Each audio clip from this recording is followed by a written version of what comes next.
बिस्मिल्लाहिर्रहमानिर्रहीम। अस्सलाम वालेकुम। मैं हूं मिसेस मसूद और आप देख रहे हैं राजा मसूद फूड यूट्यूब चैनल। आज हम आपके साथ शेयर कर रहे हैं कि फ्रीज़र में जमे हुए गोश्त को हम मिनटों में कैसे जो है वो इलादा कर सकते हैं। क्योंकि बाज़ टाइम जो है वो बहुत ज़्यादा टाइम से गोश्त अगर फ्रीज़र में रखा है, स्पेशली बकरा ईद पे जब हम 15-20 मिनट के दिनों के लिए जो है वो गोश्त को फ्रीज़ करते हैं, अचानक से मेहमान आ जाएँ या कोई दावत वगैरह हो, तो मिनटों में हम गोश्त को कैसे खोलेंगे, क्योंकि उस वक़्त जो है वो बहुत ज़्यादा टाइम लग जाता है, घंटों लग जाते हैं। तो यहाँ हम आपको बताएँगे कि मिनटों में हम गोश्त को कैसे खोलेंगे। तो रिक्वेस्ट यही है कि वीडियो को पूरा देखिएगा। चैनल पर नए हैं तो चैनल को सब्सक्राइब कर लें। तो चलिए मिलके देखते हैं कि हम मिनटों में गोश्त को कैसे खोलेंगे।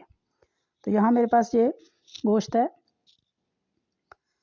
ये तकरीबन 2 किलो गोश्त है हमारे पास और 15 से 20 दिनों के लिए ये जो है वो फ्रीज़ हुआ है। बिल्कुल साफ़ पत्थर की तरह आप देख सकते हैं कि इसके बाहर भी जो है वो बर्फ़ जमी हुई है। तो सबसे पहले हम इसका जो है वो बैग उतारेंगे।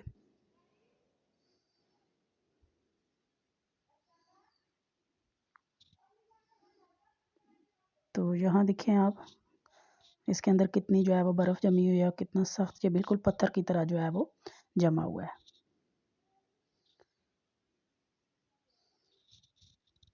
तो आज हम इसे जो है वो मिनटों में कैसे खोलेंगे इतने सख्त जमे हुए को, क्योंकि आमतौर पर से 1-2 घंटे पानी में भिगो के रखें, पानी चेंज करें तो तब जाके ये खुलता है।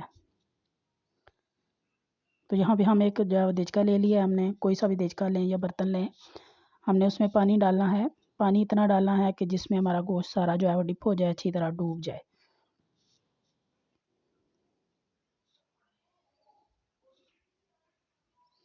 तो पानी के इस तरह बबल आने तक जो है वो हमने इसे फ्लेम ऑन करते रहना है।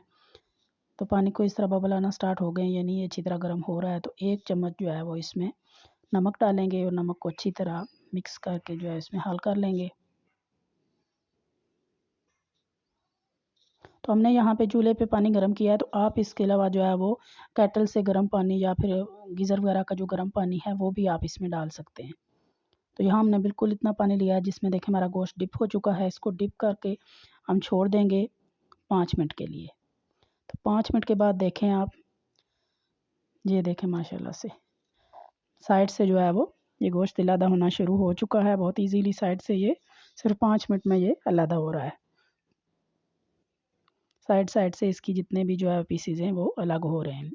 सेंटर से अभी ये थोड़ा सा बाकी है। तो इसको दोबारा से हम 5 मिनट के लिए दूसरी साइड से पलट कर छोड़ देंगे। तो 5 मिनट मज़ीद गुजर चुके हैं।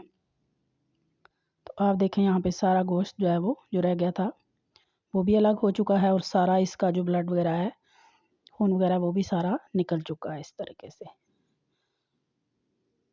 तो यहाँ हम इस पानी से निकाल के अच्छी तरह साफ़ पानी से इसे धो लेंगे, पका लेंगे। तो यहाँ देखिए हमने धोकर स्ट्रेनर में डाल लिया और बहुत अच्छी तरह हमारा गोश्त साफ़ सुथरा हो चुका है और पकाने के लिए बिल्कुल तैयार है।